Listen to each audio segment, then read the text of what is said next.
John Shri Sajimon Antony അമേരിക്കയിൽ നിന്ന് ചേരുകയാണ്. ശ്രീ സജിമോൻ ആന്റണി, ട്രംപിന്റെ പരാജയം എന്ന രീതിയിലാണ്, അത് വെടിനിർത്തലിന് നിർബന്ധിതനാകുന്നു എന്ന രീതിയിലായിരുന്നു മിനിയാന്നത്തെ സംഭവ വികാസങ്ങൾ. പക്ഷേ അതിനുശേഷം ഇറാൻ നിലപാട് കടുപ്പിച്ചതോടെ, ഹിസ്ബുള്ളയ്ക്കെതിരെ ഇസ്രായേൽ ആക്രമണം നടത്തുന്നതിനെ എതിർത്തുകൊണ്ട് ഇറാൻ നിലപാട് കടുപ്പിച്ചതോടെ വീണ്ടും ലോകക്രമം തകരാറിലാകുമെന്നുള്ള ഒരു ആശങ്കയുണ്ടായിരുന്നു. പക്ഷേ പിന്നീട് അത് ഗുരുതരമായ ഒരു സംഭവമായി മാറിയില്ല, യുദ്ധത്തിൻ്റെ പ്രതീതിയിലേക്ക് വീണ്ടും വന്നില്ല. പക്ഷേ എണ്ണ പ്രതിസന്ധിയുടെ ആ ഒരു പ്രശ്നം നിലനിൽക്കുകയാണ്. നാളെ ചർച്ച നടക്കാൻ പോവുകയാണ് പാകിസ്ഥാനിൽ അമേരിക്കയും ഇറാനും തമ്മിലുള്ള.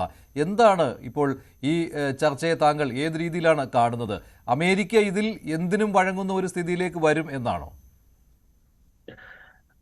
മഞ്ജുഷേ, ഇവിടെ നിന്ന് നോക്കി കാണുമ്പം ഇപ്പം കാണുന്ന ഈ ഒരു പീസ് ട്രീറ്റി എന്ന് പറയുന്നത് as part of the war strategy എന്നാണ് എനിക്ക് തോന്നുന്നത്.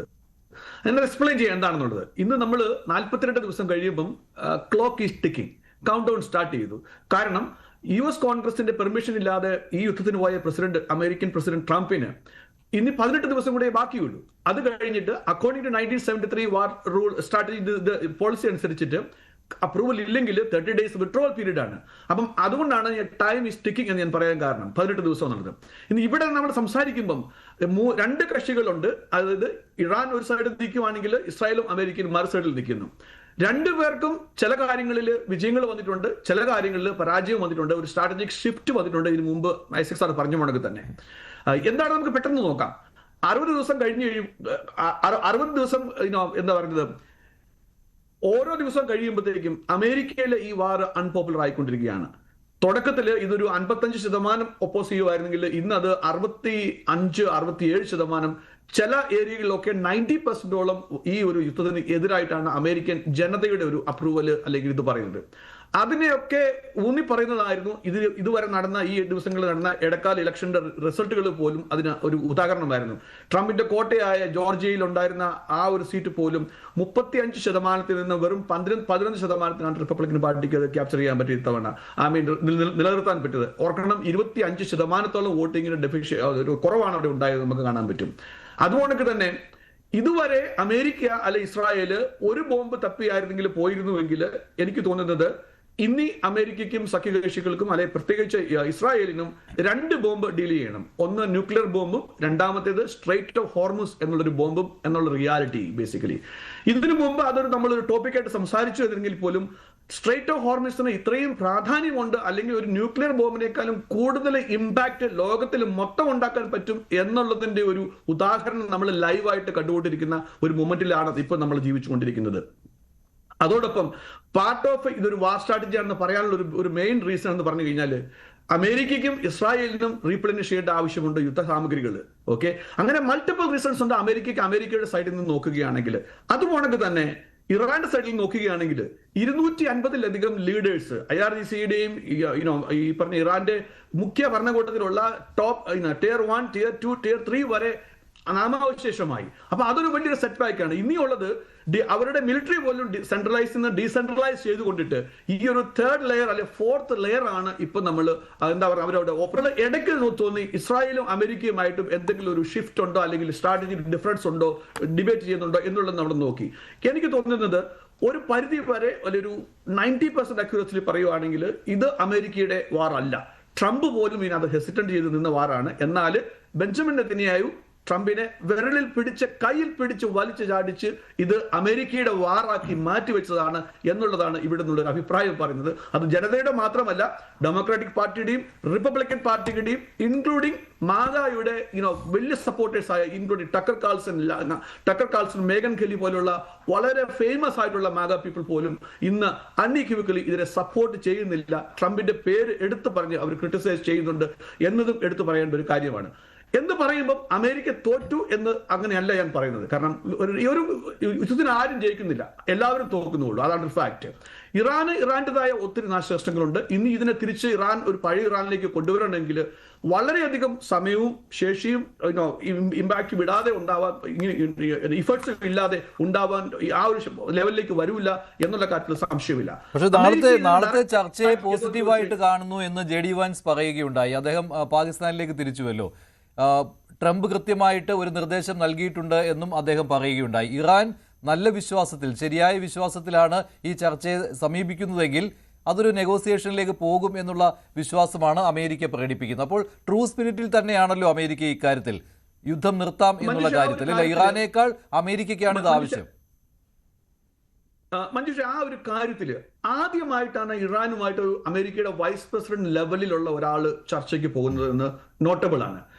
ഈ ഫെബ്രുവരി 26-നും 27-നും ഒക്കെ അവിടെ ചർച്ചകൾ നടന്നിരുന്നു. എന്നാൽ വൈസ് പ്രസിഡന്റ് ലെവലിലോ അല്ലെങ്കിൽ ഒരു ഫോറിൻ സെക്രട്ടറിയോ അല്ലെങ്കിൽ ഡിഫൻസ് സെക്രട്ടറി ലെവലിലുള്ള ചർച്ചകൾ ആയിരുന്നില്ല എന്ന അവരുടെ എന്താ പറയുന്നത്, അവരുടെ റെപ്രസെന്റേറ്റീവ്സ് ആയിരുന്നു അത് പ്രതിദാനം ചെയ്തിരുന്നത് എന്ന് നമുക്ക് കാണാൻ പറ്റും. അപ്പൊ അതുകൊണ്ട് തന്നെ ആയിരിക്കും ഇറാൻ ഒരു മിസ്ട്രസ്റ്റ്, ഇറാൻ മാത്രമല്ല രണ്ടുപേരും അങ്ങോട്ടും ഇങ്ങോട്ടും മിസ്ട്രസ്റ്റ് ഉണ്ട് എന്നുള്ളത് ഉത്തമ ഉദാഹരണമാണ് ഈ യുദ്ധം തന്നെ നമ്മൾ കണ്ടത്. കാരണം ഫെബ്രുവരി 27-ാം തീയതി അല്ലെങ്കിൽ 26-ാം തീയതി നമ്മൾ ചാനൽ സംസാരിച്ചുകൊണ്ടിരുന്നപ്പം ലോകത്തിൽ ആരും വിചാരിച്ചിരുന്നില്ല 28-ാം തീയതി ഇങ്ങനെ ഒരു യുദ്ധം വരും എന്നുള്ള കാര്യത്തിൽ. റൈറ്റ്, നമ്മുടെ prime minister Indian prime minister Modi പോലും ഒരു ദിവസം മുമ്പ് ഇസ്രായേൽ ഉണ്ടായിരുന്നു എന്ന് നമുക്ക് കാണാൻ പറ്റും. അപ്പൊ അവിടെ നിന്ന് ആ ഒരു ബിൽഡ് ചെയ്ത മിസ്ട്രസ്റ്റ് ഇപ്പോഴും ഉണ്ട് എന്നുള്ള കാര്യത്തിൽ സംശയമില്ല.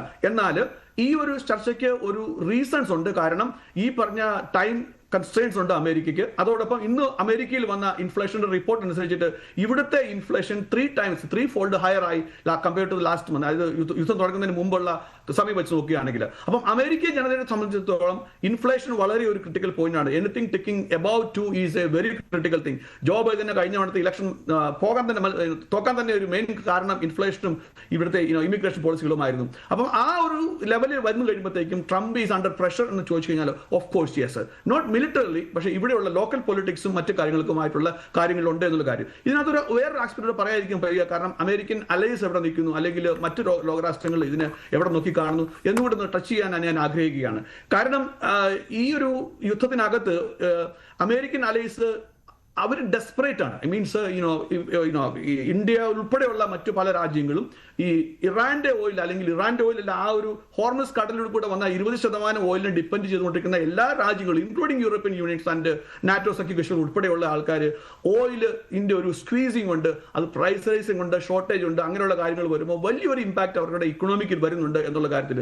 രണ്ടാമത് വേൾഡിന് അല്ലെങ്കിൽ അമേരിക്കൻ അലയൻസിന് ശ്രീ ഐസക് സാർ പറഞ്ഞതിനെ യോജിക്കുകയാണ്, ഒരു റിയലൈസേഷൻ വന്നു. അമേരിക്കയെ ഡിപ്പെൻഡ് ചെയ്യാതെ സ്വന്തമായിട്ടൊരു കപ്പാസിറ്റിയിൽ മിലിറ്ററി പോകണം അല്ലെങ്കിൽ ഒരു ഡിപ്പെൻഡബിൾ ആണോ എന്നുള്ളൊരു ക്വസ്റ്റ്യൻ മാർക്ക് വരുന്നുണ്ട് എന്നും ആ ഒരു ചർച്ചയും ഇപ്പോൾ ലോകരാഷ്ട്രങ്ങൾ നടക്കുന്നുണ്ട് എനിക്ക് മനസ്സിലാക്കാൻ പറ്റുന്നു. എന്നാൽ ഇതിനോട് ചേർത്ത് പറയേണ്ടിയിരിക്കുന്നു, ലോകത്തിന് അമേരിക്കയെ ഇല്ലാതെ, പ്രത്യേകിച്ച് നാറ്റോ സഖ്യകക്ഷികൾക്ക് അല്ലെങ്കിൽ അങ്ങനെയുള്ള രാജ്യങ്ങൾക്ക് അമേരിക്കയെ ഇല്ലാതെ ഒരു പരിധി വരെ മുന്നോട്ട് പോകാൻ പറ്റത്തില്ല എന്നുള്ള ഒരു യാഥാർത്ഥ്യവും ഇവിടെ നിന്ന് പറയേണ്ടിയിരിക്കുന്നു എന്നാണ് എനിക്ക് തോന്നുന്നത്. അതോടൊപ്പം ഒരു പോയിന്റ് ഞാൻ പറയാൻ ആഗ്രഹിക്കുകയാണ്, ഒരു പരിധി വരെ മീഡിയ ബയസ്ഡ് ആണ്.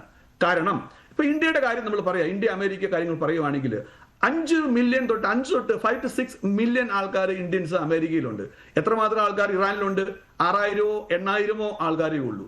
എന്തുമാത്രം ബിസിനസ് നമ്മൾ ഇന്ത്യയും അമേരിക്കയുമായിട്ട് ചെയ്യുന്നു? 212 ബില്യൺ ചെയ്യുന്നു. എന്തുമാത്രം ബിസിനസ് നമ്മൾ ഇറാനുമായിട്ട് ചെയ്യുന്നു? 2 ബില്യൺ ആയിട്ട് ചെയ്യുന്നു. എന്നാൽ എവിടെയൊക്കെയോ നമ്മൾ പ്രതിദാനം ചെയ്യുമ്പോൾ അല്ലെങ്കിൽ ചർച്ചകളിൽ കാര്യങ്ങളൊക്കെ വരുമ്പം മീഡിയ അൺറീസണബിളി അമേരിക്കയെതിരെ സംസാരിക്കുന്നുണ്ട് എന്നുള്ള ഒരു കാര്യമോട് ഈ സത്യപ്പെടുത്താൻ ആഗ്രഹിക്കുന്നു. കാരണം നമ്മുടെ ഡിപ്പെൻഡൻസി ഒരു രാജ്യത്താണ്, എന്നാൽ നമ്മൾ അൺറീസണബിളി ചെയ്യുന്നുണ്ട് എന്നുള്ള കാര്യം കൂടിയുണ്ട്. ഇത് പറയുമ്പോൾ നമ്മൾ അമേരിക്കയുടെ ഈ പോളിസികൾ ഇപ്പൊ ട്രംപ് അഡ്മിനിസ്ട്രേഷൻ അല്ല ഏത് അഡ്മിനിസ്ട്രേഷൻ ആണെങ്കിലും അവർ തെറ്റായ മാർഗങ്ങളിൽ പോവുകയാണെങ്കിൽ അതിനെ ക്രിട്ടിസൈസ് ചെയ്യാനുള്ള എല്ലാ റൈറ്റും അമേരിക്കൻ പൗരനുണ്ട്. പൗരൻ എന്നുള്ളത് നമുക്ക് ഓരോരുത്തർക്കും ഞങ്ങൾക്കുണ്ട് എന്ന് പറഞ്ഞു നമുക്ക് മീഡിയയ്ക്ക് കൊണ്ട് ചൂണ്ടിക്കാണിക്കേണ്ട കടമ എന്നൂടെ പറയാൻ ആഗ്രഹിക്കുന്നത്. പലപ്പോഴും നമ്മൾ പറഞ്ഞു വരുമ്പം ഇറാന് ഒരു ദിവ്യ പരിവേഷം കൊടുക്കുകയും എന്നാൽ മറ്റുള്ള എല്ലാവരെയും ഒരു വില്ലൻ റോളിലേക്ക് കൊണ്ടുവരുന്ന ഒരു പ്രതിഭാസവും കാണുന്നുണ്ട്. അതും ശരിയല്ല എന്ന് പറയാൻ ആഗ്രഹിക്കുന്നത്. കാരണം എപ്പോഴും നമ്മൾ ഓർക്കണം, എവിടുന്നാണ് ഹിസ്ബുള്ള ഉണ്ടാകുന്നത്, എവിടുന്നാണ് ഹൂദീസ് ഉണ്ടാകുന്നത്, എവിടുന്നാണ് ഹമാസ് ഉണ്ടാകുന്നത്, ഇതിന്റെയൊക്കെ സപ്പോർട്ട് എവിടുന്നാണ് പ്രത്യക്ഷത്തിനും പരോക്ഷത്തിനും ചെയ്തുകൊണ്ടിരിക്കുന്നത്. അതിന്റെ responsibility is belongs to Iran only. അപ്പൊ അതുകൊണ്ട് ഇറാനും ഇതിനകത്തൊരു പാർട്ടുണ്ട്. അമേരിക്കയുടെ അകത്ത് ഈ പോയതിനകത്ത് എന്തുമാത്രം ജസ്റ്റിഫിക്കേഷൻ ഉണ്ടോ എന്ന് ചോദിച്ചു കഴിഞ്ഞാൽ വളരെയധികം ക്വസ്റ്റ്യൻ മാർക്കുണ്ട്. അതുകൊണ്ടാണല്ലോ നമ്മളിപ്പോൾ ചർച്ചകൾ ചെയ്യുന്നത് തന്നെ. ഏതായാലും നാളെ നടക്കുന്ന ചർച്ചയ്ക്ക് ഒത്തിരിയധികം പ്രാധാന്യമുണ്ട് എന്നുള്ള കാര്യത്തിൽ സംശയമില്ല. ശ്രീ എം എസ് വേണുഗോപാൽ, താങ്കൾ നാളത്തെ ചർച്ചയെ എങ്ങനെയാണ് കാണുന്നത്? ഇത് വിജയിക്കുവാൻ പോകുന്ന ഒരു ചർച്ചയാണോ അതോ ഒരു പ്രഹസനമായി അവസാനിക്കുമോ? ഈ ചർച്ചയിൽ 10 കണ്ടീഷനുകൾ ഇറാൻ വച്ചിരിക്കുന്നതിൽ എത്ര എണ്ണം അമേരിക്കയ്ക്ക് അക്സെപ്റ്റ് ചെയ്യാൻ പറ്റും? കൂടുതൽ വാർത്തകൾക്ക് News 18 Keralam YouTube channel subscribe ചെയ്യുക.